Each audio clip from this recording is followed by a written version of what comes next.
Sakti kinarabak srimbi Betaya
Sidem silat mrihewang jagat karana sirang tondo kawisesaning bisana sana sinawung nanging lopesta maksih wastadun lambeng Buddha jinandra tutara katela tutula tulat mrih labdeng parabja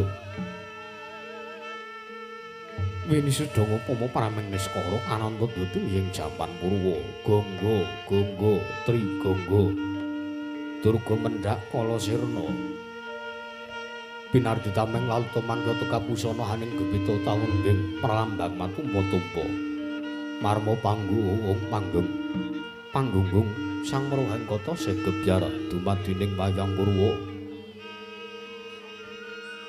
pawakaning kandha linarik runtuting basa dongeng kuna ngemusu rasa yen linaras saya karaos mulat sari hangrasa wani weruhing diri rasa rumangsa ngrumangsani lir jalma mila kaca jarwe wis naku janjar utawa bejewus kagelar ing madaning pakliran yaiku sejati namrisani pagelaran inggit purwa Surya Candra ndarum iwang kaltika pinurba kodrateng kamasa sahari ratri amudri bawana prawateking duksina glir kemandi temadati petanganing dina sasi warsi windu kang sarta abad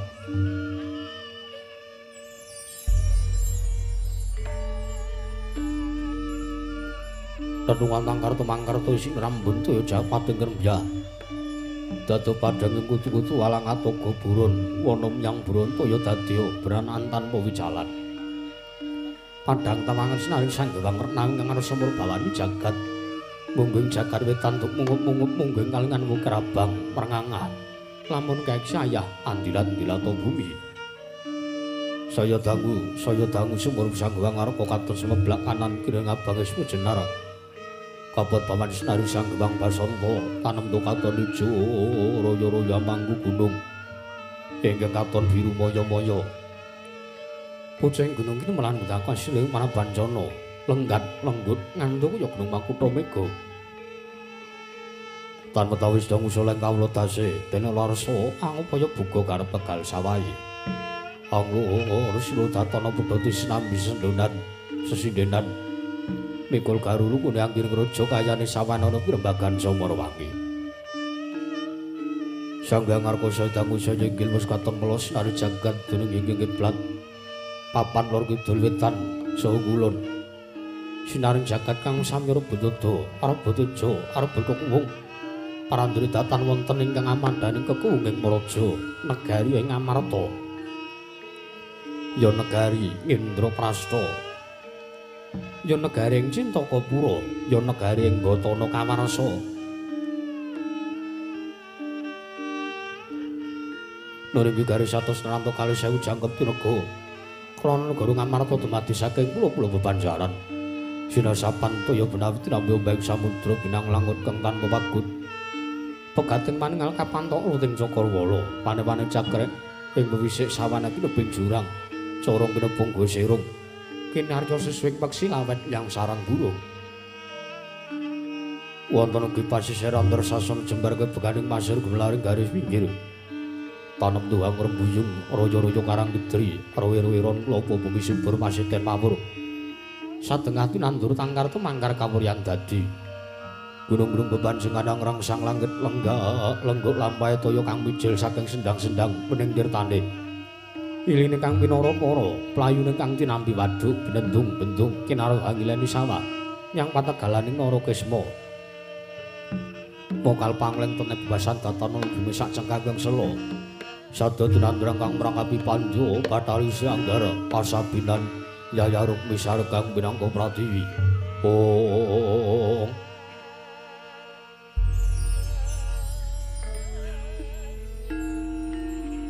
Pategalan ari nunggu Palawijeng kang ngrembuyuk kudungane ambiya kowe nganti kaya manglunga wit-witane pala kependhem pala kesimpar pala gumantung sadoitan kuciwa cinawi tukulan kang pameh kesara sanding diri ingon-ingon raja kaya iwen sanse angrembaka lamun siang agelaring bangunan lamun wanci surup surya samya bali mring kandange sowang-sowang Tatana saran kandhang aku nancing malang labet tebi saking tindak durjana cuti samya sayek seka kanthi akal huring nusa bangsa tuwin negari ing Amarta.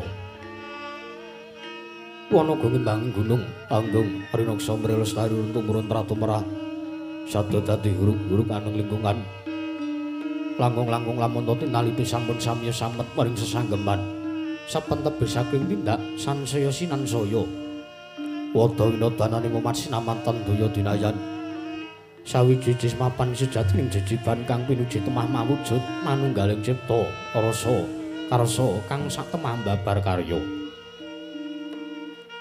kenging binasake negari Ngamarta nalika semulagya mancik marang jaman Kencana panjang punjung pasir pawukira jinawi Gembah Ripakarta Tata Turta Araharja dasar guru kang gedhe bori padang jagate dhuwur kukuse Turtado kuncarane Turta kasusuring panca prajala sinten wau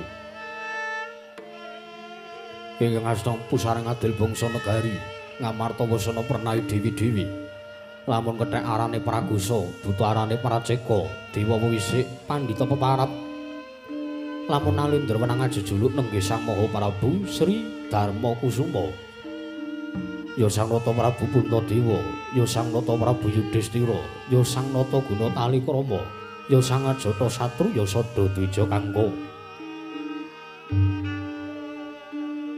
nalindra wakuning bumi ingkang anggung jejegaken kautaman arisa juga lenggeng madaning dampar Kencana pramantra-mantra sipating Bathara Yaya Sang Hyang Bathara Darma Ngijawantah binayang bayang sangganing Purhapsara Yang Hapsari para banjir dimanggo ketanggung Joko paloro-loro banyak dalang harta nalika sawenggaling kacumas duwi panggo kang sarwaretna prandening mangke binayang sangjaning para kadang noteng sampun katon ngaglam bergagah yayah prayit nanggewa mung biswanira panenggak Pandhu Sang Raden Harya Werkudara satring jadi patiya kasatriyan tunggul pamenang satru gagabut saka Dewang Simbarjo Jatarta kasinungan kasekten inuwe bebasan pinatamen dajinala menderet tinunggak benggong sinuduk utung pramedatan mokal dadosaken bebeteng tinanggulanging praja negari Indraprastha kajana biswanipun para Pandhu sampun sami jangkep biswane katuna nenggahipun panengah Pandhu satring Madukara nggih kasih Sang Raden Arjuna ya Raden Janaka ya Sang Pamadi ya Sang Setya Margana ya Raden Marta ya Raden Permadi panengah Pandhu satriya pengawak tirta Gaya Teja satria bagus tanpa cacat kepareng lenggah wonten sak pepenganing Sang Rata Prabu Puntadewa prandening mangke wonten negari Ngamarta katon tintrim pasibanur sang para kawula tegamber mlabraya samudra tanpa tebi ing jawi katingal piswanipun sang para wadyabala para kawula nayaka nyang Punggawa punggawaning praja negari Ngamarta ingkang sampun katingal jejel riyel arepet pepet pipit prasasat atupan denggul datan posela gayaruping samudring kedharatan prandening mangke datan kantun para Pandhu nampi rawipun pujangganing negari Ngamarta nenggih Nalendra-Ndrawadi ya negaring Dwaraka jejel Sang Rata Prabu Sri Bathara Kresna kadharaken dhateng ingkang Anayi Senopati negaring Ndrawadi nenggih Sang Raden Harya Sentyaki ya Raden Tambak Yudha Yuyudana Wresniwira Singa Mulang Jaya ya Raden Bima Kunting prandening mangke katingal tidhem jinem mandaning masemangkan negari ing Ngamarta dinten ing pardaya sing Sang Rata Prabu Puntadewa sanajan gegudungan datan ingkang obah samira datan wonten ingkang lumampah kabeh sumung swaraning mradangga yang paling waranggana pramila Sang Rata sigra amurwani mangandika temadadya kumanggli wijining pandika ingkang dereng kawedharing lisan pangurpaundas maraning driya Sang Prabu Puntadewa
Selatan busana sutrangan maneka warna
Sasetyane tanpa dadya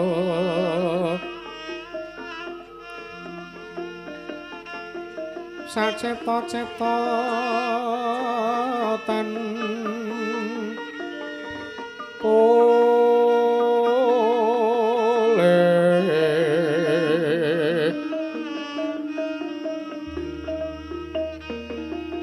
kang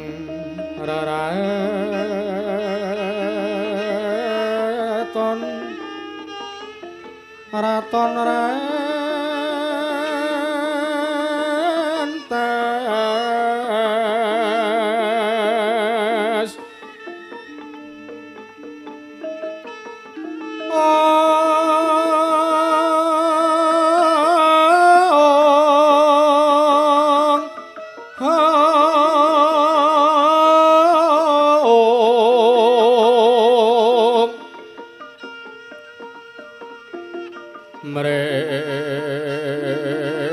luhur asor pinangge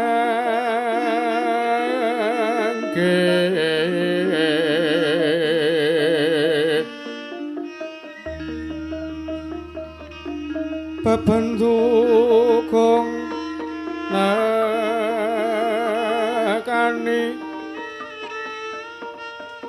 kong asing kanistan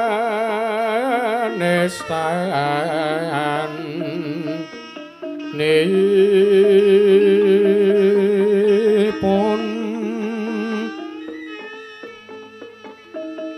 wong agung nesko ngira sutireng wirang sre lales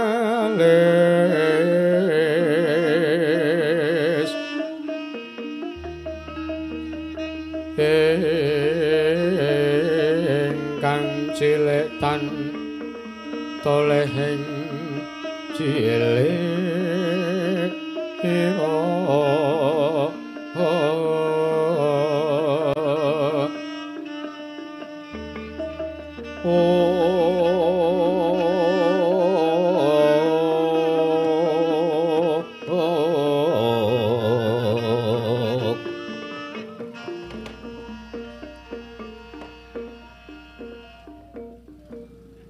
wong alim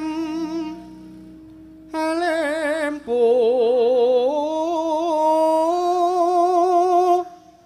lasan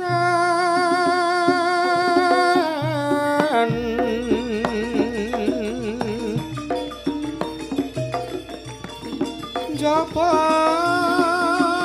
putih jero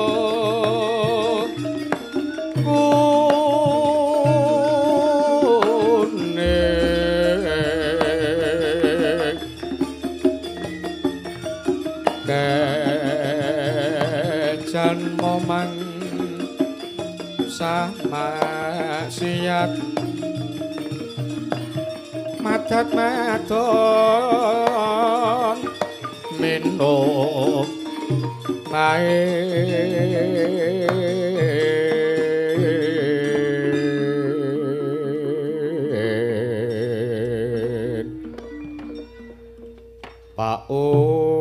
paumpaan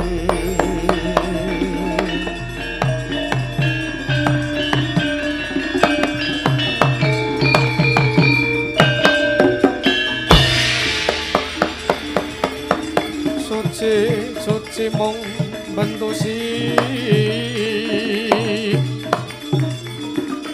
kelare mung kinaraya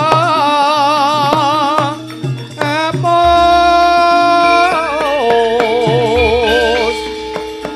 wadon nerah wadon nira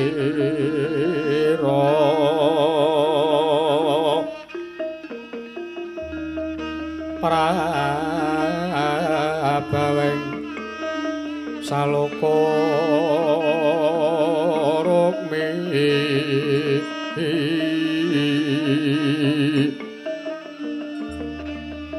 kabeh-kabeh mung marana tingalira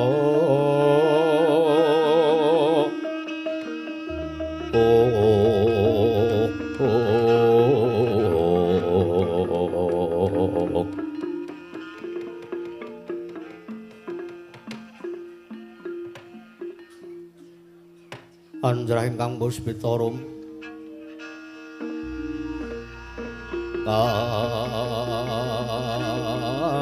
kasiliring samirana mrih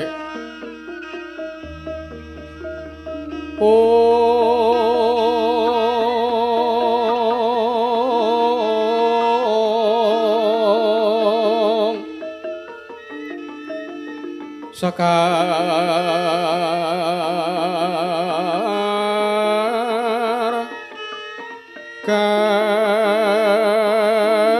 kadung ko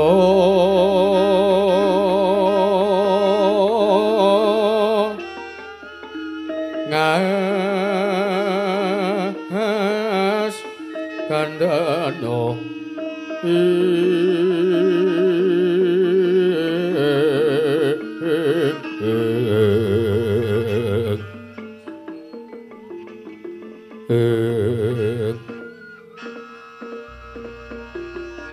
maweraras retnaning driya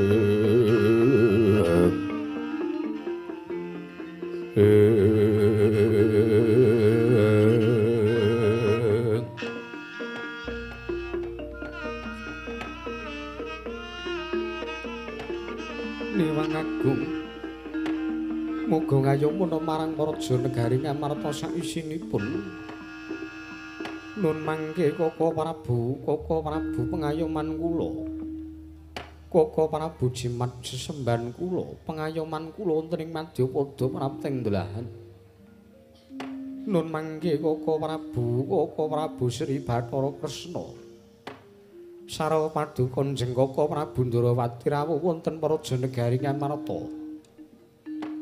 Ingkang rayipun Darma Kusuma ngaturaken asung pasegan Panakrami Mogya Kunjuka wonten ngarsa paduka Kanjeng Koko Prabu Indrawati Koko Prabu Sri Bathara Kresna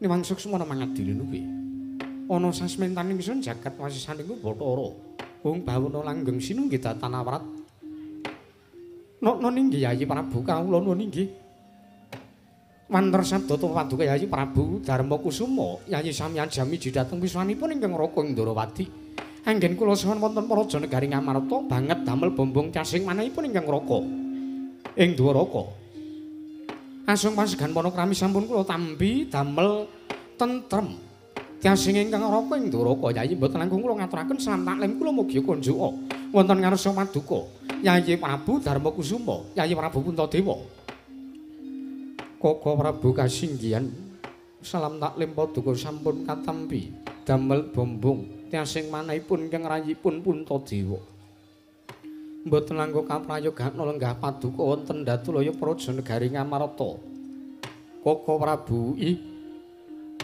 piswanipun ingkang Raka sampun boten kirang prayogi Yayi apa dene sira Dimas Harya Setyaki Yayi Singa Mulang Jaya Dimas Setyaki Garba Ruci saksowaning Siadi padha kanthi Araharja saksowan munggon mundhereke kelawan Koko Prabu Ndrawati Setyaki nunamen pasang Kalimantabi dina bina ngiladun jumpawing tapang tuwang linepat ning tulak manu nun mangke Koko Prabu paduka pareng miji dhateng wiswanipun ingkang rayi Garba Ruci pun Setyaki sowan kula wonten negari Ngamarta tebih saking Rubida caket maring Araharjan awit pikantuk berkah pamuji paduka Kanjeng Koko Prabu Ngamarta mboten langkung kula ngaturaken sembah sungkem pangabekti kula kunjuk sandhaping poto paduka Kanjeng Koko Prabu iya Setyaki wis tak tampa siadi atur bekti ngersaning pun Kakang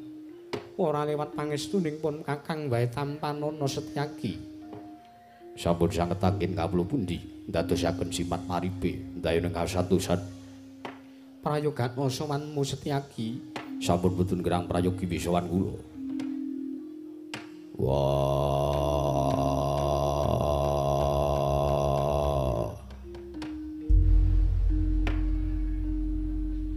Jlitheng kakangku Sarawe Jlitheng Kresna kakangku ana ing Praja Negara Ngamarta nadan Werkudara ngaturake basaku katuru kadangipun Kakang Dimas Werkudara Bratasena ya siadi atur basa ngresanipun Kakang sadurunge aja gelo atimu gelo sabab apa yen to lumrahing ngaturke sembah nang ngresanipun Kakang kuwi kadangmu Janaka utawa kadangmu Yayi Kembar pun Kakang mesti nampa apa kang dadi sembah siadi yo nanging bareng pun Kakang midhanget yen to Werkudara ngaturke sembah ana ngresaning nata Ndrawati kok kumesar sajroning atinipun Kakang sebabe apa paringga dawuh ora mengko sikik to iki mengko yen to pun Kakang nampa sembah siadi apa ora jeneng bakal kuwalet lelakonipun Kakang merga mangkene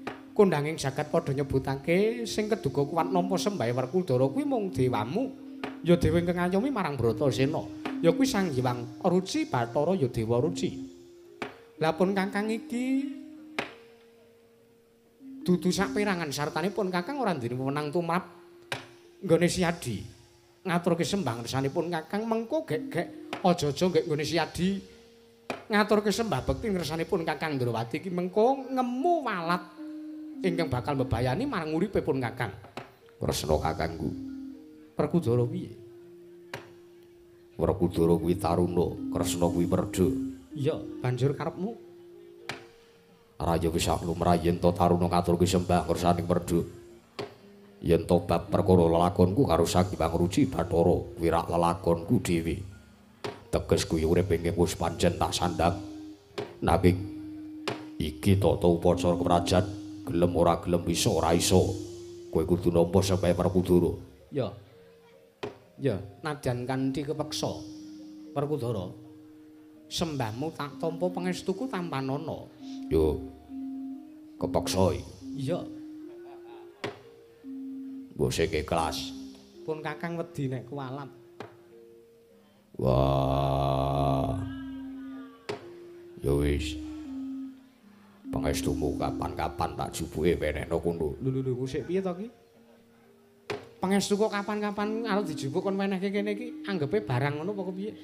Pangestu kuwi ora bakal mambu. Jeneng pangestu kuwi ora bakal sayup. Luwih-luwih pangestune wong ingkang ora ikhlas mangestoni kuwi ora bakal dayani apa-apa tumrap uripe Werkudara. Wose kowe gelem mangestoni karo aku apa ora? Gelem mangestoni ora gelem ya wis. Wah, aja ngaku kadange Werkudara. Ya. Lila Legawa pun Kakang nampa sembah siadi pangestune pun Kakang Tampanana. Lah rak ngono tak gegem dadekake jimat. Prayogan lungguhmu kersa kakangku. Kaya wis ora kurang kepenak Werkudara. Bungkik padha slamet sowanku.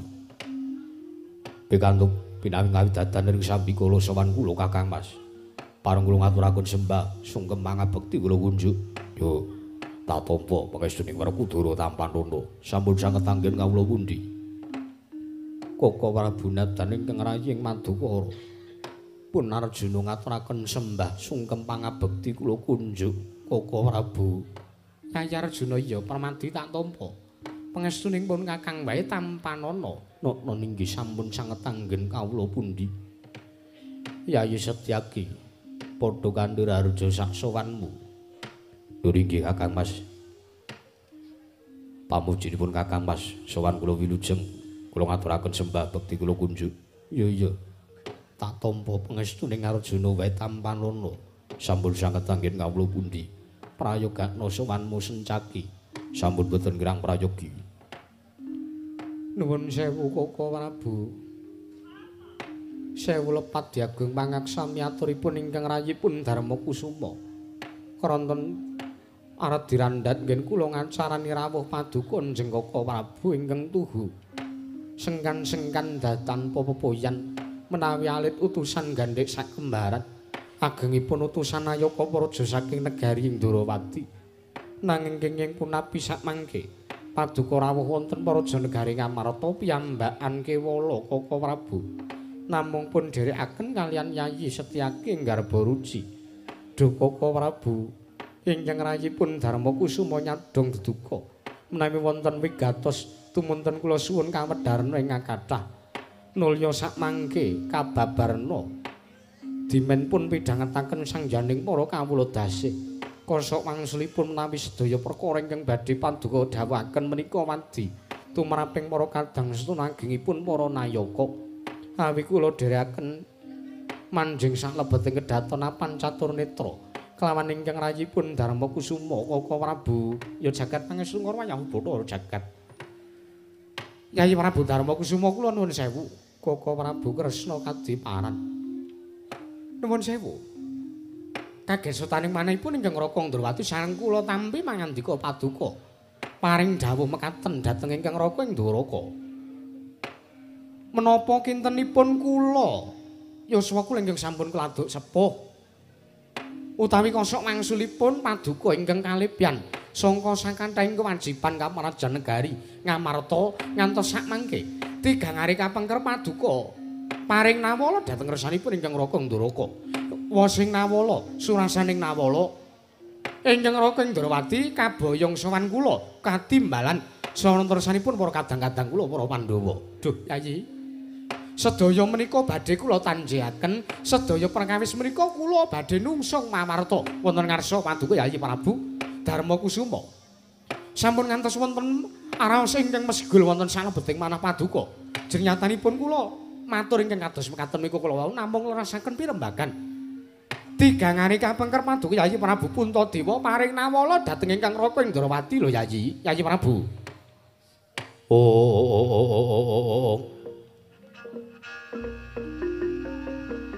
Leng-leng ramyaning kang driya lir yewang candra katawangan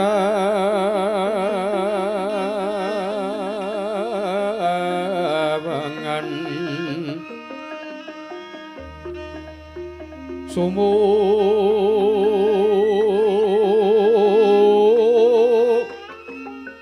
Enjas katun Rita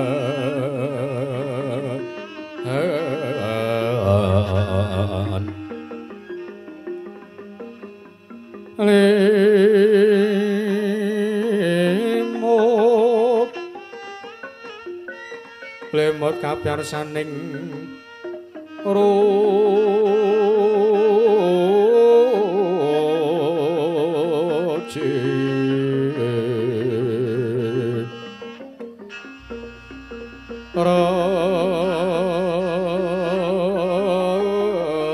remek driya manawung ong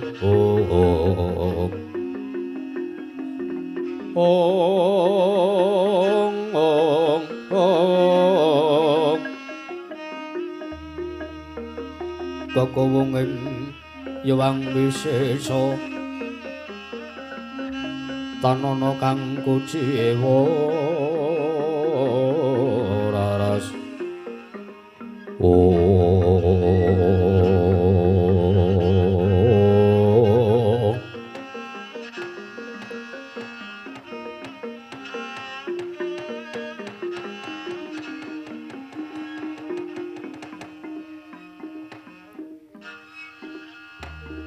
Duh Koko Prabu sewu lepat diageng panyaksami ngantos kalepyan saha kesupen ingkang rayipun Puntadewa bilih tigang ari kapengker kula atur nawala wonten ngarsa paduka Kanjeng Koko Prabu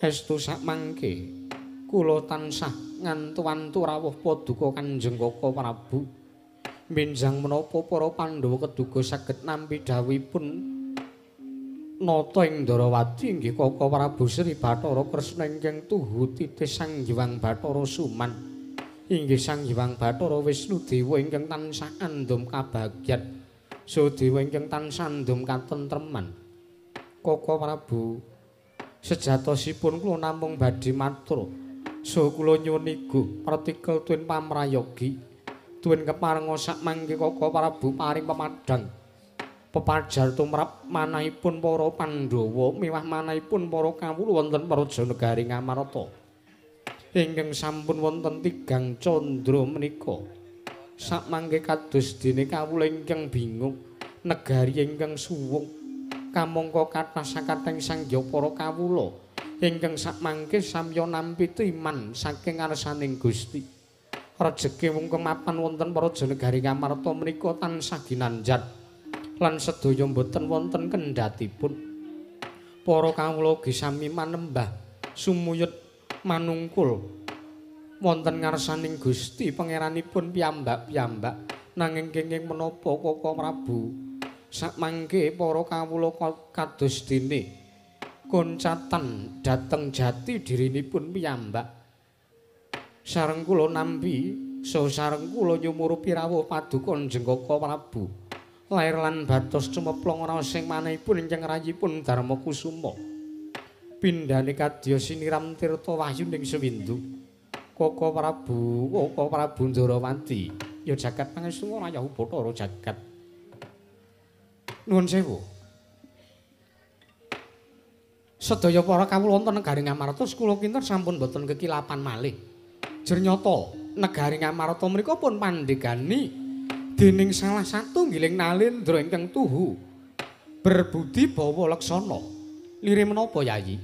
Paduka menika madhep Nalendra lair terusing batos badhe ngayomi dhateng sagung para kawula dasih. Babar pisan Yayi Prabu menika mboten nggadahi niat, mboten nggadahi ancas, mboten nggadahi gegayuhan, namung kepengin ngukuh bondo donya negari Ngamarta. Mboten nggadahi niat kepengin damel sengsaranipun para kawula wonten negari Ngamarta menika babar pisan mboten. Inggih. Langkung-langkung para Pandhawa menika satriya ingkang tuhu becik sarta satria ingkang atuteken ati suci pepayung budi rahayu. Langkung-langkung para kawula menika samya ngraosaken gesang ingkang minulya, urip ingkang sekeca, tebih saking regejegan wontenipun namung majinamatan daya dinayan. Inggih Koko Prabu, nanging kenging menapa? Samangke paduka Yayi Prabu Darma Kusuma paring dawuh ingkang kados mekaten, kaya-kaya kawula koncatan marang jati dirinipun. Menapa Yayi sabab lan dasaripun menapa? Kula kinten Paduka Kanjeng Kaka Prabu sampun boten badhe kewaran malih. Jernyata Paduka menika piyayi ingkang mangertosi saderenging winarah. Kaka Prabu kula wonten timbalan. Sayekti wontenipun para kawula bingung menika namung pun sababaken anggen kula nandang bingung ugi. Liripun Tigang Candra kapengker wonten ing wanci dalu anggara kasih kula nampi sasmitaning dewa kula nampi pewisi ing Bathara bilih para Pandhawa keduga badhe nggayuh saha para Pandhawa badhe kasembadan tuwin kasinungan wujuding kanugrahaning Jawata ingkang badhe tumedhah ingkang winastan wahyu kamulyan Kaka Prabu. Nanging bingunging manahipun ingkang rayipun Darma Kusuma. Para Pandhawa menika badhe kados pundi anggenipun miwiti lampah priyatos talak brata srana mapak saha nggayuh tumuruning wahyu kamulyan menika. Saha sakmangke menawi para Pandhawa sampun kasinungan saha kadurungan wahyu kamulyan menika nulya menapa ingkang pun raosaken dening para Pandhawa lan para kawula wonten negaring Amarta Kaka Prabu. Adalah ya jagat pangestu Wayahu Bathara jagat. Yayi Prabu kula nuwun sewu. Bombong kang tanpa upami sareng kula nampi pangandika Paduka Yayi Prabu Darma Kusuma ingkang kados mekaten. Nyata para Pandhawa menika titah ingkang pun pilih dening ngersaning Gusti kang akarya loka. Nuwun sewu. Para Jawata badhe matedhaken wahyu kamulyan wonten negaring Amarta menika mboten lepat, menika mboten kleru, menika mboten sisip. Jernyatanipun kados ingkang menapa ingkang sampun kula aturaken wonten ing ajeng kala wau, para Pandhawa menika satur ingkang mulya lan para Pandhawa menika satur ingkang saged mulyakaken dhumateng kawontenanipun para kawula. Inggih. Lajeng samangke Paduka nyuwun aturipun ingkang Raka Ndrawati, lajeng kados pundi serananipun anggenipun para Pandhawa badhe miwiti talak brata nggayuh saha mapak tumuruning wahyu kamulyan. Yayi, menawi ndharaturipun ingkang Raka Ndrawati lho menika. Menawi ndharatur kula, para Pandhawa menika mboten sandadak ketayalan tapa brata talak brata para Pandhawa menika mboten sandadak laku prihatos. Liripun menapa? Gesangipun para Pandhawa menika wiwit alit sampun prihatos. Nuwun sewu lho mboten kok teges kula ngias, mboten kateges kula ngilani dadanipun Yayi Prabu Darma Kusuma mboten. Nanging menawi mangeti lampanipun para kadang-kadang kula para Pandhawa rumiyin nalika mapan turing Saptawarga gesangipun namung tansah pun sia-sia kaliyan pun para Sata Kurawa. Menika sampun mujudaken laku prihatos ingkang ageng ingkang pun lampahi lan pun tindaken dening Paduka Yayi Prabu Sakadang Pandhawa. Pramila para Pandhawa boten sandadak ketayalan nggayuh wahyu kamulyan kula kinten kanugrahanipun menika. Kanugrahan menika mboten sampun pethuk, kanugrahan menika mboten sampun jupuk, nanging kanugrahan menika ingkang badhe tumedhak piyambak. Kanugrahan menika ingkang badhe ngampiri dhumateng jagatipun para Pandhawa sumrambahipun wonten ngersanipun para kawula wonten negaring Amarta. Mekaten Kaka Prabu. Awit ngemuti lampanipun para Pandhawa. Werkudara, jledheng kakangku apa? Siadirak ya kelingan to. Nalika kowe isih lare, nalika kowe isih jejaka. Yo. Uripmu sakadang Pandhawa mung tansah disia-sia karo Prasata Kurawa. Yo. Aku kelingan. Nanging wis ora dadi ngopo jernyatane pancen lelakon sarta kodratu kudu mangkono. Yo, bagus. Nrima ing pandum kuwi pancen utama lan becik. Yo. Lajeng sakmangke kula badhe matur. Inggih Kaka Prabu. Perkawis wahyu kamulyan. Menawi sakmangke wahyu kamulyan sampun pun gayuh dening para Pandhawa lan para Pandhawa sampun kasinungan wahyu utawi kanugrahan kasebat. Menapa ingkang badhe pun rasaken? Yayi, nuwun sewu. Sejatosipun para Pandhawa menika mboten sandadak gayuh wahyu kamulyan menika para Pandhawa sampun mulya. Mekaten. Para Pandhawa mboten sandadak gayuh wahyu kamulyan, mboten sandadak gayuh kanugrahan kasebat. Para Pandhawa menika sampun mulya gesangipun awit mengeti lampanipun para Pandhawa ingkang sampun priyatos wiwit alit menika sampun mujudaken pitukonipun para Pandhawa lan sakmangke sampun pikantuk lan sampun kagayuh dening para Pandhawa menapa ingkang dados pitukonipun. Inggih. Nanging nuwun sewu mengeti Paduka menika Nalindra, Paduka menika Ratu ingkang mangreh sagung para kawula. Pramila kedah pun gaya kados pundi serananipun Maduka gaya wujuding wahyu kamulyan menika awit menika dayanipun badhe sumrambadat lan dipun raosaken dhateng sangjaning para kawula dasih. Lajeng serananipun kados pundi Kaka Prabu taksih dereng cumeplong raosing manah kula menawi dereng mangertosi sarana kados pundi nggih nyoansa gayuh kanugrahan menika. Kula nuwun sewu. Sakmangke monggo kula dherekaken manjing wonten ing sanggar planggatan Garing Amarta. Meminta sih wilasaning Jawata kedah kados pundi lampahipun para Pandhawa. Menawi estu para Jawata badhe matedhaken kanugrahan kasebat, inggih monggo. Sakmangke pun gayuh sesarengan Yayi. Sigra-sigra yen permana kanca sigra ngrakit nawang sesangka nawang sangga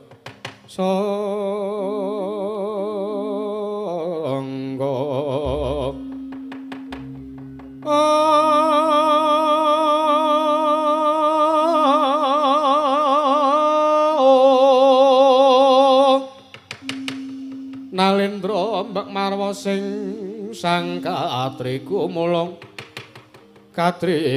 mangrompaking wadya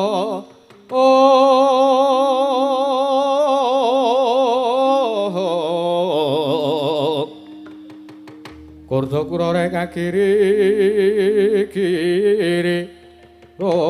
nanggana magawya kelari wang-wang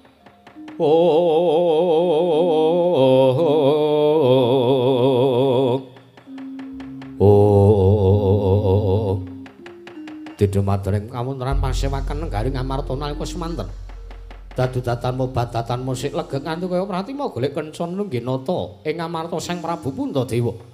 Sareng nampi pangandikanipun nata Ndrawati Sang Prabu Sri Bathara Kresna. Teman dadosaken kanyut kang pinangka warju. Kanyut jaring wakeca.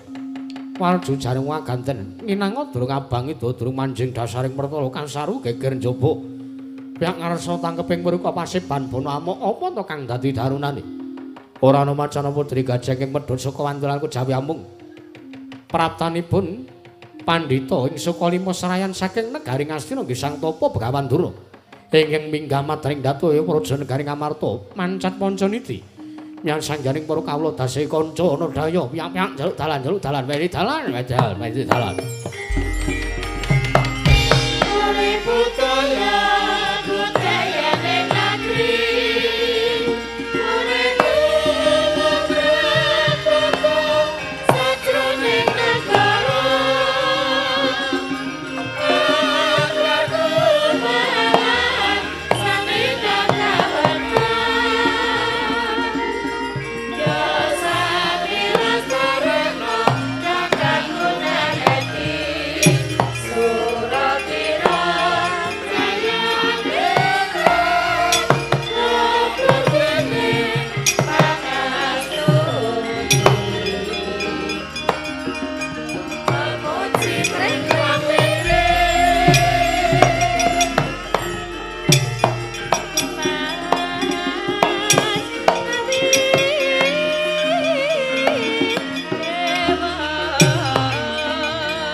Sinong wati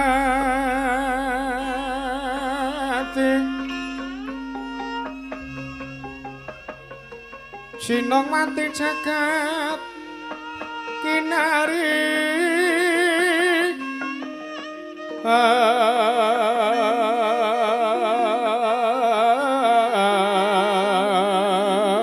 mong mbak lumembak ombak ing samudra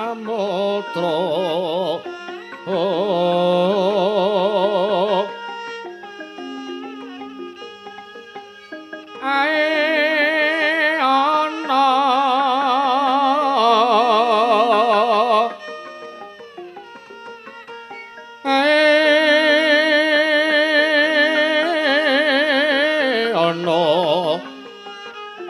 bale lumut ambrah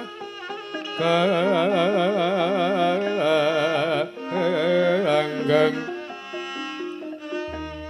awita dedenceng dencengan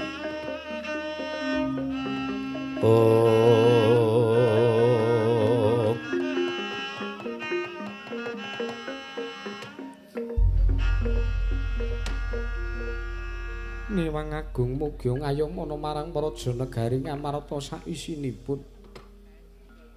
Nun mangke Koko Prabu Kresna, kula wonten timbalan Yayi. Dereng ngantos paripurna anggen kula sak pejagung saha kula nampi dawuh paduka Kanjeng Koko Prabu Indrawati. Teka sak mangke kapirengaloipun sanggya para kawula dasih. Menika mboten mangling rawipun Bapa Penemban Durna ing Sokalima ingkang minggah wonten ing Datulaya Praja Negari Ngamarta Koko Prabu Yayi Prabu Kasinggihan. Kula nuwun sewu. Praptanipun Bapa Penemban Durna kula aturi amiji dhateng arawipun mekaten. Nggih. Jernyata menika pupundhenipun para Pandhawa ugi.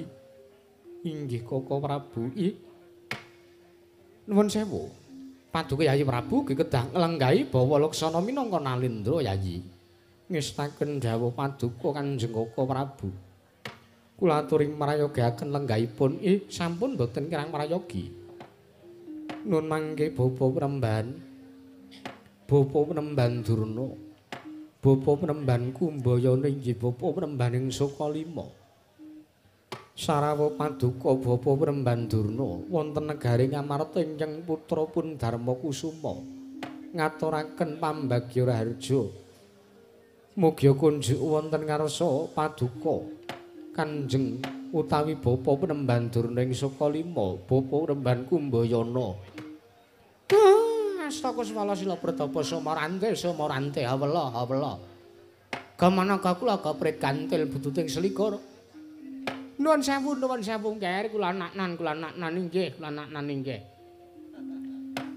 Kepareng ingkang Bapak ingkang kalima nampi pambagya rajaripun saha timbalanipun paduka angger anak Prabu Darmakusuma wonten negari Ngamarta. Damel bombong tiasing manah kula. Manah kula kados dene kejugrukan wukir sari kelepaning samudra madu. Inggih Bapak nemban. Inggih. Sowan kula tebih saking Rubeda Ngger. Tansah pinayuhan kawidaten ring sambikala sowan kula mboten manggilangan setunggal punapa. Mboten langkung kula ngaturaken salam taklimipun ingkang Bapak ing Sukalima Mogya Kanjaka. Wonten ngarsa paduka anak Prabu Darmakusuma, anak Angger Puntadewa. Inggih Bapak nemban Durna sampun kula tampi damel bombong tiasing manah. Inggih. Mboten langkung kaprayogakna lenggahipun Bapak Remban Durna. Sampun mboten kirang prayogi. Nggih namung niki angger enek sinden nobah panggunge uyak. Sinden usek wae. Sing cerak dalang ki. Ambekan panggunge uyak. Inggih, ning mboten napa-napa nggih, mboten napa-napa. Kula saged sowan wonten negari Ngamarta menika remen, kula seneng. Inggih. Awit kula menika sampun dangu mboten kempal, kula mboten sampun dangu mboten kepanggih kalian anak-anak kula, murid-murid kula, siswa-siswa kula pun para Pandhawa menika. Inggih Bapak Remban Durna inggih. Nuwun mangke Bapak Remban Durna, sak rawuh Bapak Remban Durna katuran karaharjan rawuhipun. Lho, menika anak Prabu Ndarawati, anak Prabu Kresna. Inggih. Inggih. Sowan kula mboten manggalangan setunggal punapa. Salam taklim kula katur. Nggih. Kula tampi damel bombong tiasing manah. Mboten langkung kamprayogakna lenggahipun Bapak Remban Durna. Sampun mboten kirang prayogi nggih anak Prabu Kresna. Durna bapakku. Sarawe Durna bapakku Sukalima perkuturu ngaturke sembahku katura. Anakku wong gagah, anakku wong Jarot, anakku wong Jentara, limpat pasang ing kraita. Werkudara, wah jan wis suwe banget kowe ora ketemu karo aku. Wis suwe banget kowe ora sowan ing Sukalima. Yo. Mergo sangka akeh kewajiban negara Ngamarta ingkang ora bisa ndak tinggal. Apa? Kowe lali karo aku ya kowe? Dumeh kowe wis ngelmune bapakmu, ngelmune gurumu Sukalima dumeh wis mbok tawu kabeh, dumeh wis mbok gawa kabeh. Terus kowe lali karo gurumu. Ora kena ya Werkudara, ora kena. Ngelingana lakon kowe jaman meguru karo aku, kowe njaluk ngelmu apa wae tak paringi. Guna kasantikan, guna kaprawiran, aji japa mantra, kabeh tak paringi nang kowe. Yo. Wah, bareng saiki kowe wis mukti ngawibawa Nyakrawati Mbau Dendha, bareng saiki kabeh ngelmuku wis mbok kukup, kabeh ngelmuku wis mbok gawa. Babar pisan, kowe pisan pindho wae ora tau sowan jeneng sowaning Sukalima. Tetinjo tilik karo karajane bapakmu Sukalima wae kok ora tau. Sesuk tak nyelake wektu. Yen tono wektu sing pirunggan, aku tak sowan ning Sukalima. Wah, bagus ngono kuwi. Teges ngene aja nganti ana tembung kacang lali lanjarane. Yo. Nek ana wektu sing pirunggan, sowan ning Sukalima ya Werkudara. Yo, ngestoke dawuh Durna bapakku. Nggawa gula teh. Yo. Sate karo tengkleng aja lali. Yo. Ngestoke dawuh Durna bapakku, prayogano rawuhmu ya lenggahmu ning negara Ngamarta. Durna bapakku, kaya wis ora kurang kepenak. Nun sewu Bapak Remban Durna. Nadan kang putra pun Arjuna ngaturaken sembah sungkem pangabekti kula kunjuk wonten ngarsa paduka Bapak Remban Durna ing Sukalima. Anakku Janaka, anakku wong buah Gusti sadonya dhewe dipek dhewe. Janaka ya, kowe atur sembah ngersane bapakmu, ngersane gurumu ing Sukalima ya. Kowe ya padha dene kaya kakangmu. Sami liripun kados pundi? Dumeh wis duwe bojo akeh. Bojomu ayu-ayu. Terus kowe lali ora sowan ning Sukalima. Monggo ngelmumu aji panggendam. Asmara Ndana, Asmara Tatra, Asmara Tantra. Kuwi kabeh saka bapakmu, kuwi kabeh saka aku. Ning kowe kok sajak arep lali karo bapakmu. Nuwun sewu. Mboten kateges kula rebah-rebah pisang pangandikanipun Kakang Mas Werkudur, nanging ugi estu saking kathahing kewajiban negari Ngamarta ngantos kula mboten keduga saged sowan wonten pertapan Sukalima. Ya wis ora apa-apa, Ning sing penting aja nganti lali karo guru ya Janaka. Mboten. Nek kowe lali karo guru, wah wingi eneng Durmagati wingi. Inggih. Lali karo gurune. Ana aku sing meneng ilmu karo dheweke iki aku ki babar pisan ora tau disambangi, babar pisan ora tau diaturi panuwun apa-apa, ora tau ditinjo, ora tau disambangi. Entek-entekane Durmagati bar kelangan pitik. Mekaten. Nah, kuwi akibate nek wong ora kelingan karo gurune. Inggih, inggih. Inggih, Bapak Nemban Durna. Heeh. Dadi wong meguru kuwi ya ngger ngene tak mengi wong meguru kuwi ya. Wong meguru kudu sing temen, kudu sing lahir, kudu sing batin. Inggih. Nek wis entuk ngilmune ya aja terus lali karo sing meneng ilmu kuwi mau. Inggih, wis tak kendhawuh. Teges kowe iki ora kena lali marang mula bukamu. Inggih. Mergo kowe iki tanpa aku tak kira bojomu ora semene kae. Wong aku sing meneng ilmu Asmarandana guna kasantikan ngaji panggendam karo kowe bojoku seprene wing siji. Kowe wis pirang-pirang. Wah, ning ora apa-apa jeneng bejo-bejane awak kuwi dhewe-dhewe kok Janaka. Inggih. Mboten dados menapa. Kula aturi marayogiaken lenggahipun. Kaya wis ora kurang kepenak Janaka. Nuwun sewu Bapak Nemban Durna. Kados pundi, Ger? Sak sampunipun lenggah ingkang sekeca wonten negari Ngamarta. Aso kang dadi napas asat kang dadi riwe. Sak mangke kula nyuwun dawuh paduka Bapak Nemban Durna. Menggah menapa ingkang dados wigatosipun paduka rawuh wonten negari Ngamarta.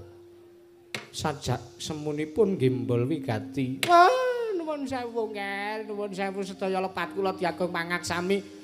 Saderengipun anggen kula badhe matur kersanipun anak Prabu Darmakusuma menapa pun keparengaken. Kula radiming setanggen kula sowan. Jrnyata menawi menika estu wigatos kasumanggaken Bapak Nemban. Nggih. Sepisan sowan kula tetinjo dhateng karajanipun para anak-anak kula, para Pandhawa, para murid-murid kula. Utaminipun paduka anak Prabu Darmakusuma, anak kula Werkudara, Janaka kaliyan kembar. Sedaya kemawon.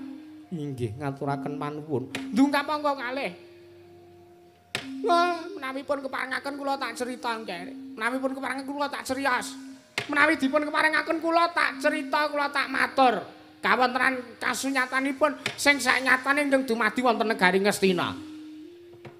Wonten negari Ngastina dumadi kawontenan menapa Bapak Nemban Durna bapakku? Neng negara Ngastina eneng kahanan apa? Paringa dawuh.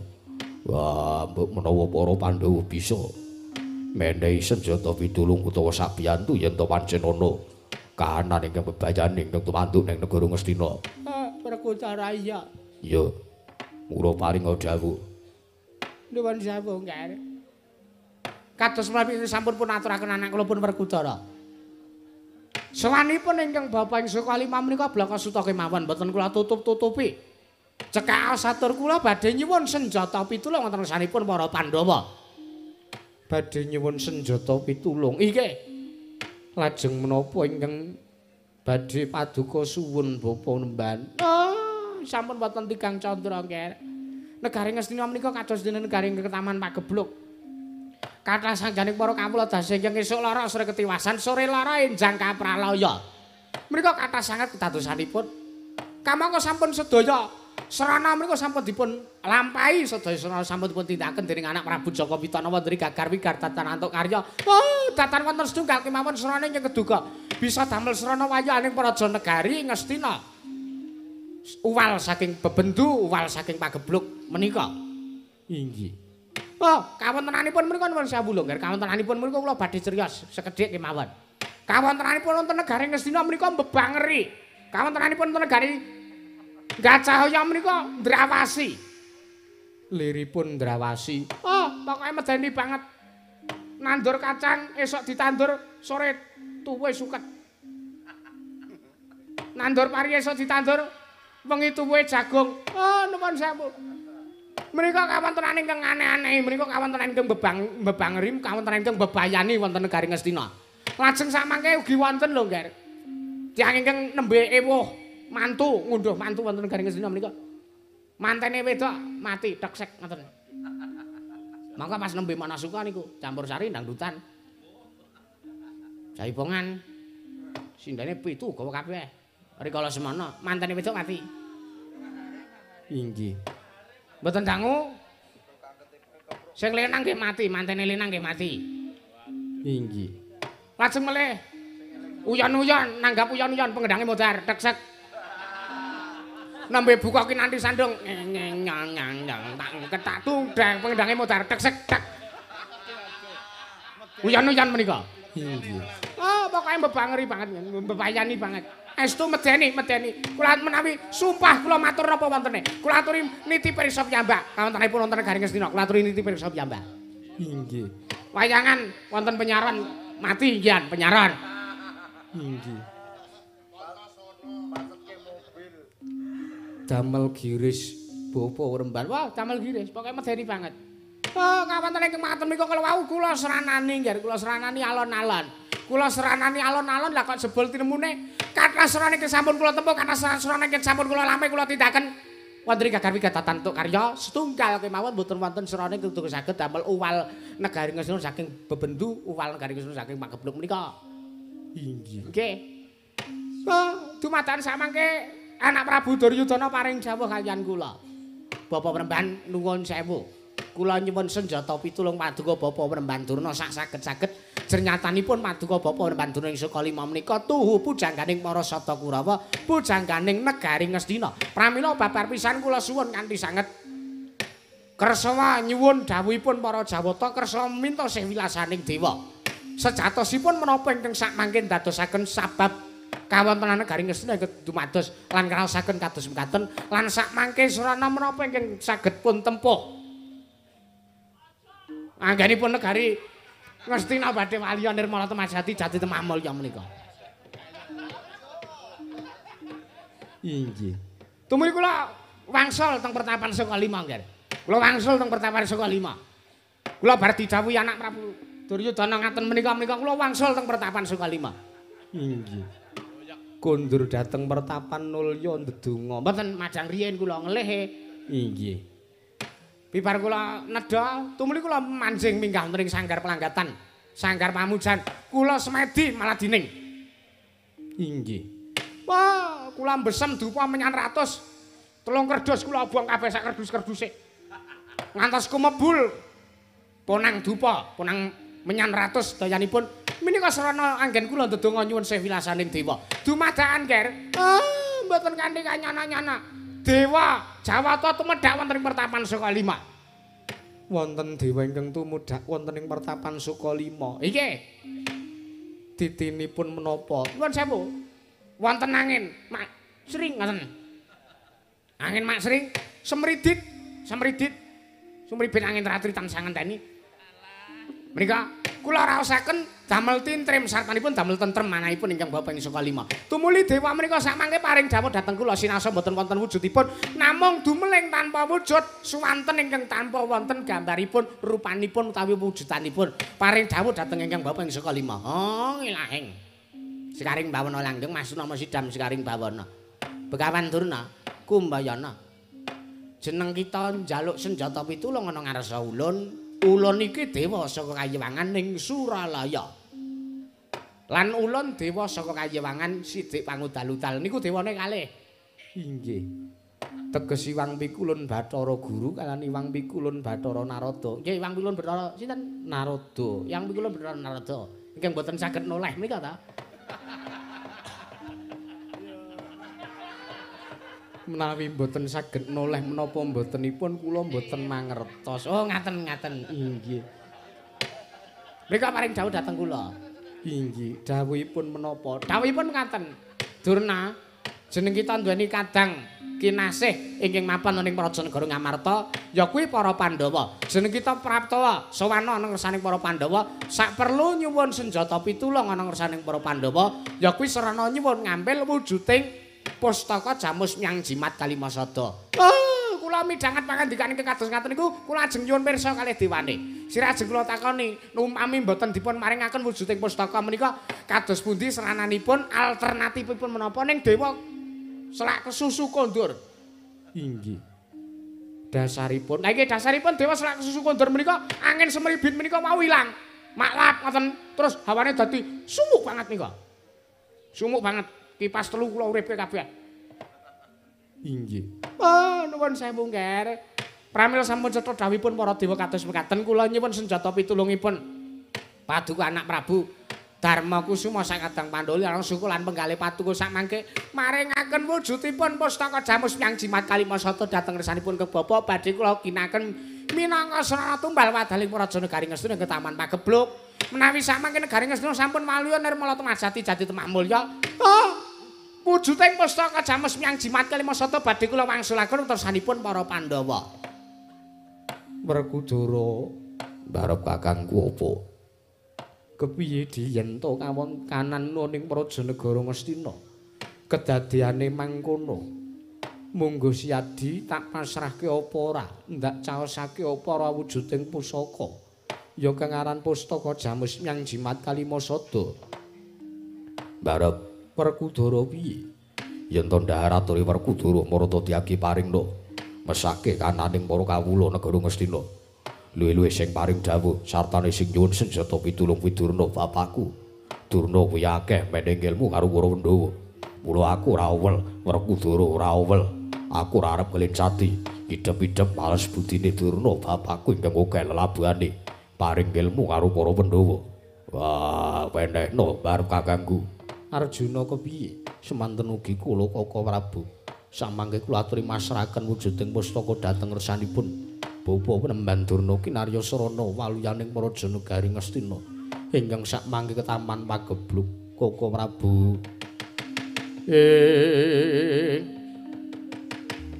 Kresna sinayang gelong mangruk mining cakra.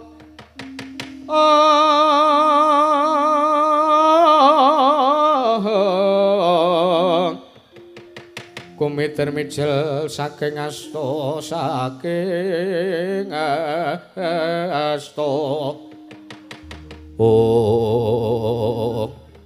ya jagat pangestu wayah Bathara jagat ya Prabu nuwun sewu kula sumela atur Kaka Prabu Ndarawati kados pundi badhe paring dawuh menapa nuwun sewu kagesutaning manah kula sareng kula midhanget pangandikanipun Yayi Prabu Darma Kusuma Dimas Werkudara menapa dene Dimas Janaka ingkang sami matur bilih wujuding pustaka badhe pun pasrahaken dhateng ngersanipun Bapa Banduna nuwun sewu menika kedapun glejah lho Yayi liripun kedapun glejah menapa pusaka ngamarta ingkang aran pustaka Jamus Hyang Jimat Kalimasada menika sanes kok pusaka bahen-bahen menika dados tetuangganing Praja Negari Ngamarta menika dados daya-dayaning kawula Negari Ngendraprasta menawi ngantos sakmangke cilik oncat gedhe ical lan pisah saking regemanipun para kadang-kadang kula para Pandhawa tiyang ingkang boten remen kalian para Pandhawa menika badhe damel cintrakanipun para Pandhawa agengipun badhe mejahi dumateng para Pandhawa angel mijet wing ranti suwe banyu sinaring lho Yayi pramila kedapun glejah maring senjata pitulung dhateng sinten kemawon menika becik menika prayogi menika utami nanging nuwun sewu kedah pun taliti, kedah pun pilah lan kedah pun pilih, kedah pun tintingi, sinten ingkang badhe pun paringi senjata pitulung menika. Ya nek kawonten-wonten Praja Negari Ngastina menika estu ke Taman Pagebluk menawi sakmangke namung ngayawara ngendikanipun Begawan Durna. Kamangka sampun katitik lan kondhangipun menika sampun dangu para Sata Kurawa menika wiwit Pandhawa alit badhe nyengsaraken dhateng gesangipun para Pandhawa. Lah menika nuwun sewu. Nuwun sewu. Sampun ngantos sakmangke Bapa Durna wonten mriki menika namung badhe ngupaya srana ringkipun para Pandhawa. Menawi wujuding pustaka oncat tartentu para Sata Kurawa badhe mejahi dhateng pun para Pandhawa ngil mijet wing ranti suwe banyu sinaring lho Yayi. Durna ila panalinganira lumajaring ratri. Linenggak sangkanira kapisanan.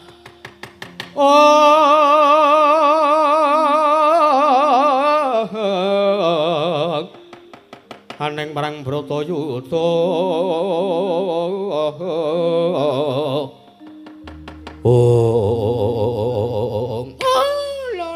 lole kentas waru gembal manyar-manyar duk neng jungkel wana alas dadi wana kaget setaning manahipun ingkang Bapak sekali mangger saleng kula midhanget pangandikanipun Nata Ndrawati anak Prabu Kresna nuwun sewu Bapa Penemban Durna sajak duka penggalipun mboten narimakaken. Nggih mboten trima kula nuwun sewu mboten trima.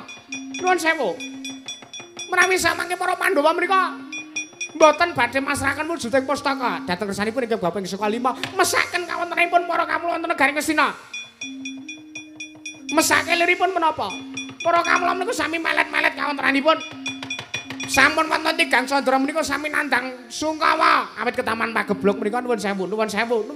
Lah kok dadi anak Prabu Kresna menika paring jawuh mboten sah diparingke engko gek Begawan Durna ming ngapusi. Oh, nuwun sewu, Nger, nuwun sewu. Kula niku ora gampang lho matur dura, kula niku ora gampang ngucap ngrasani ingkang ngapusi ngaya wara menika mboten gampil. Kula menika ngrumangsani, kula niku pun tuwa, yuswa kula menika sampun sepuh, sorban kula putih. Kethu kula putih, kula ngrumangsani nek kula menika gara teges kula menika nglencati dhateng derajat kula ingkang sampun ngrasuk busana kabrahmanan menika. Inggih Bapa Nembantuna. Lah kok dadi ana wong ngucap nyenggoh nek Durna ming ngapusi. Oh, tak kira ora bakal kelakon lho, Nger. Kula ngapusi mriku mboten badhe kelakon. Nuwun sewu. Ya bener. Wong sak jagat ki ngerti kondange Durna ki pendhita nek cangkeme elek. Wong sak jagat ki ngerti kondang Durna ki kondang pendhita sing senengane ngelincipi carang papat, senengane tumindak Allah, tumindak angkara murka. Ning nuwun sewu. Sagendakan menika Durna menika tulus lair lan batin kula menika badhe sabiyantu dhamateng kawontenanipun para kawula wonten negari Ngastina. Sampun ngantos sak mangke mesake kawulane negari Ngastina menika sampun ke Taman Pageblok lho, Nger. Inggih Bapa Nembantuna. Kula percaya karo anak Prabu Kresna niku titis Sangjang Bathara Wisnu. Ning mbaya saora-orane ngajeni, saora-orane niku menggalih. Mengko gekek nuwun sewu lho, Nger. Mboten kateges kula ngilani dadanipun paduka para Pandhawa. Mbok babar pisan mboten. Mengko gekek para Pandhawa ingkang gadhahi watak angkara murka menika awit merga dipun jurung saking karipanipun Natandrawati Prabu Kresna mboten ngertos lho kula piyambak.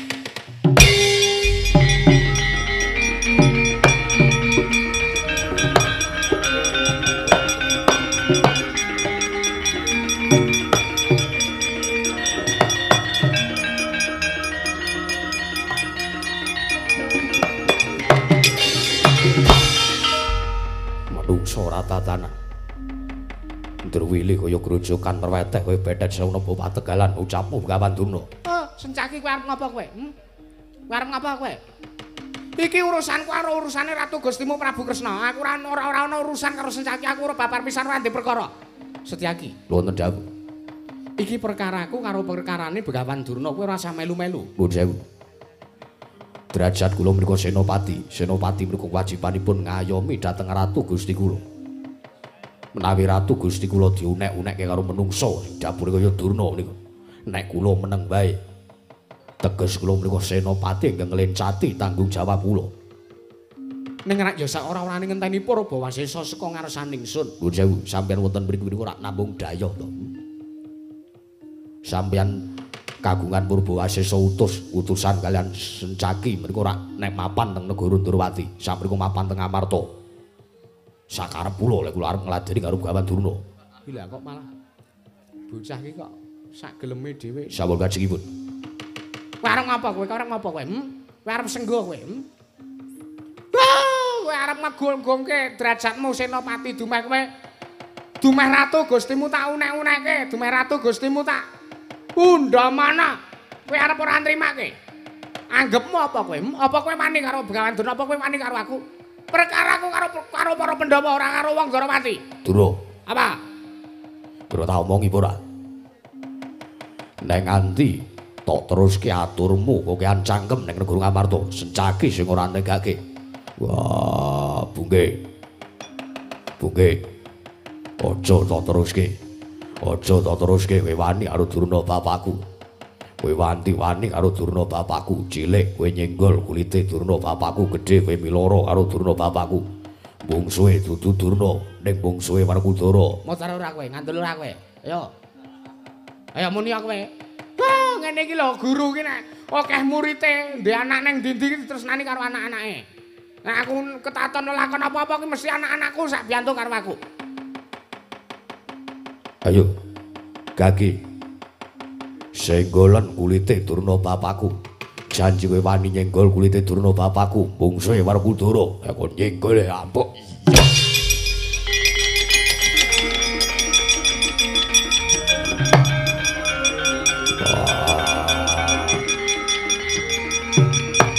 Werkudara. Werkudara.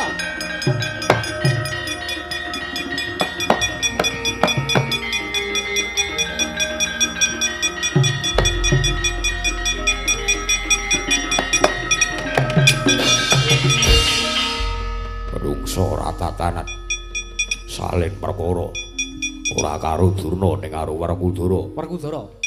Kowe kena tak elingke apa ora? Siadi kena tak kandhani apa ora? Nek nganti iki mengko Sencaki cilik lara gedhe tekaning pati mungsuhmu dudu Sencaki ning mungsuhmu Natandrawati Prabu Kresna. Iki ora perkara karo Durna nek nganti Sencaki kelara-lara gedhe tekaning pati ora perkarane karo wong Ngastina ning perkarane Pandhawa karo wong Ndrawati. Ayo donke. Ayo didonke. Wah, wani karo wong tuane Werkudara. Koko Prabu kanjengipun. Kula pecah saking astanipun Raden Werkudara. Mboten napa-napa cakeme. Mulya. Mulya. Kowe wani nyenggol ngepo singgol Durna bapakku. Ah, jaka pecah dasmu. Werkudara. Kena tak elingke apa ora? Kena tak elingke apa ora? Ayo didonke. Donke. Ora tau donke Sencaki tak tibani senjata cakra lho. Wah, ya wis.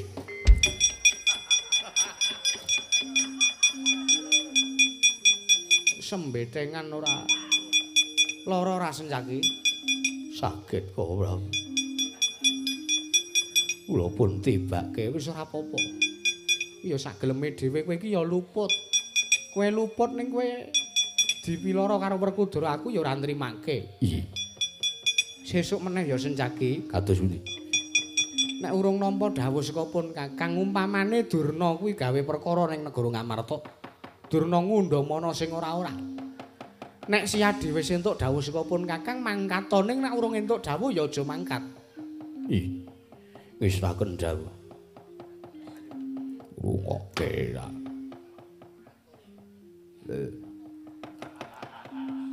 Ngece ra. Ngono kuwi.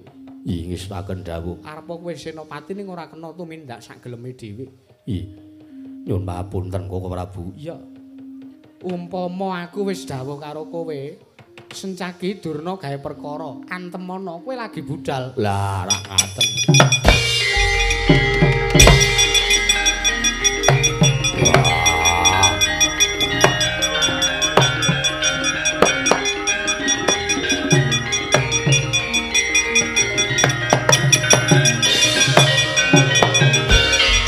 Apa kowe? Arep ngluputke karo aku genti ngono ya? Lupunmu. Sencaki mlayu areng ngajar karo Durna. Lho, kok sik to? Donke sik. Aku ora omong umpamane aku dawuh ngono. Lah watekane bungkek iki jan kaya ngono kae kok. Ora ana wong dawuh apa-apa, aku mung ngomong umpamane aku dawuh ngono. Ning kae ngertine aku dawuh, ngertine kae aku dawuh karo Sencaki nek kon ngantemi Durna. Nek nganti Durna ngrasake lara gedhe tekaning pati saka tangane bungkik, kowe sing tak banting. Bandingen ora nek pecah. Ayo Gage. Bandingen saiki ora nek pecah. Wah. Wah. Lali nek aku iso mabur. Nek Sencaki tok banting tiba wae wong ana ora iso mabur kok. Idan Kresna kakangku. Werkudara piye? Aku ora betah. Aku ora jenak. Ora jenjem rasaku. Terus karepmu? Wah, njaluk palila bungke tak uyake Durna guruku. Aja.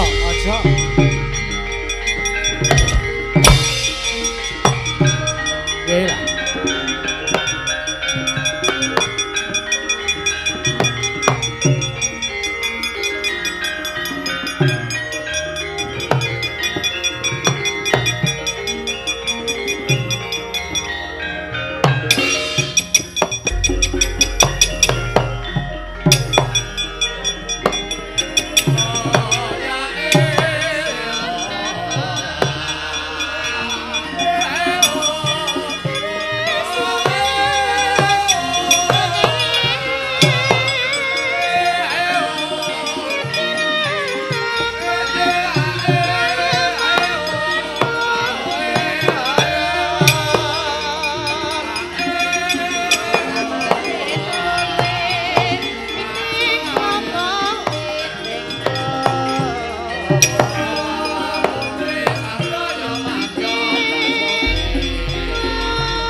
Prabu malah kados mekaten kawontenanipun sampun kuwatir Yayi.